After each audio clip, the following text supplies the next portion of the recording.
Assalaamu calaykum waraxmatullaahi wabarakaatuh. Habeen wanaagsan akhyaartan idin daawanaysay. Madaxweynaha Soomaaliya Mudane Maxamed Farmaajo ayaa magacaabay guddi ka shaqeeya isku keenidda Soomaaliya iyo Somaliland.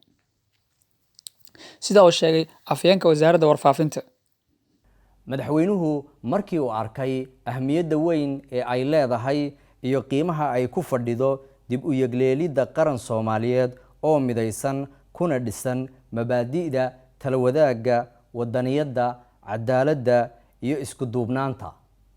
Markii uu arkay in ay lagama maarmaan tahay in dib loo bilaabo wada hadalladii u dhaxeeyay dowladda federaalka ee Soomaaliya iyo Somaliland, kuwaas oo ay ujeedadoodu ahayd in xal waara oo miro dhale laga gaaro tabashooyinka walaalaheen Somaliland.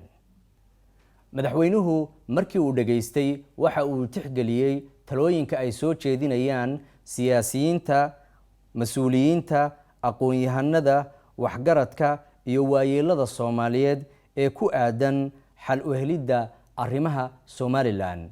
Waxa uu magacaabay guddi ka kooban 6 xubnood.